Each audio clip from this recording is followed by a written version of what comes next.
Hi, this is Hafsa, welcoming you to another episode of Licks and Bites. Today's delicacy is a light, creamy Arabian dessert. Yes, it has been from the Sassanid Persian times. During the 7th century, a Persian cook served this delicacy to an Arab general named Al-Muhallebi bin Abi Sufra, who loved it so much that he named the dessert by his name, Muhalabia. The recipe calls for very simple ingredients like milk, flour, and few other flavorings. Usually, the milk is thickened with the rice flour and infused with aromatic flavors. Modern versions have moved with the time to adapt with many variations to it. Here, we have one of our own rose-infused muhallabia. Come on, join us as we recreate it today. Firstly, we bring the milk to a boil and keep it in simmer for around 15 minutes to slightly thicken it. We have kept here 3.5 tablespoons of corn flour, to which we will add 1/4 cup of milk. Now we will mix the corn flour and the milk gently so there are no lumps. Make sure the milk that you add is not hot or warm.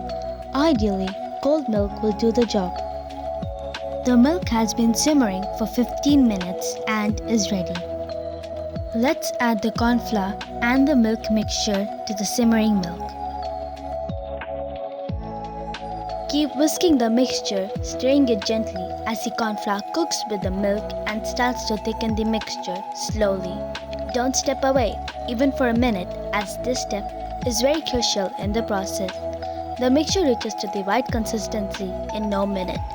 You have to be very watchful of it. To sweeten the milk, we add in 5 tablespoons of sugar and a 1/4 teaspoon of rose extract. The sugar will dissolve and the mixture will get thinner than before. We shall cook this mixture until we reach the right consistency. In less than 2 minutes, it will be ready.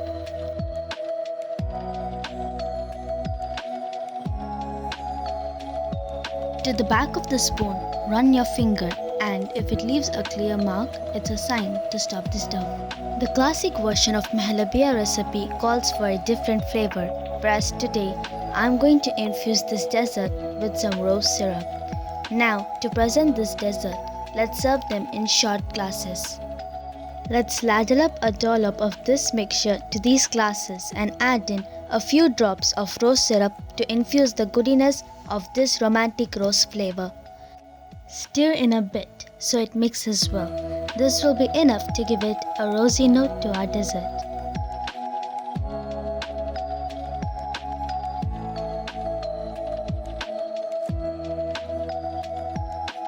Let's ladle in the rest of the mixture to these glasses and keep it in the fridge to set.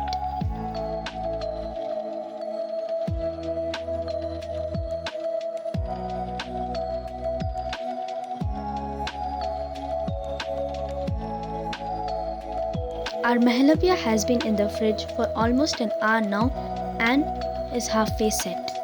To make the rose jelly, we add in the gelatin crystals to the water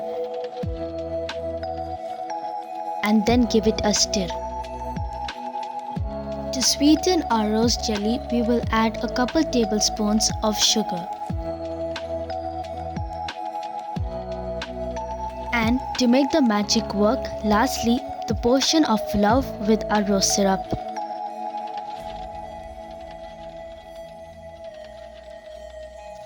Bring it to a boil and cool the mixture slightly until it is lukewarm.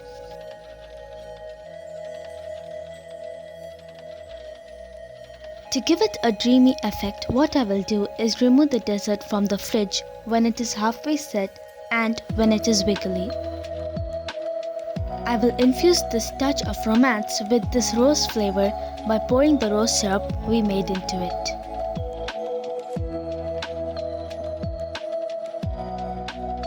As the muhallabia is just half set, as you spoon the jelly mixture, it will slide into the sides and to the bottom, creating a spectacular mystery effect, making our muhallabia gloomy and pink.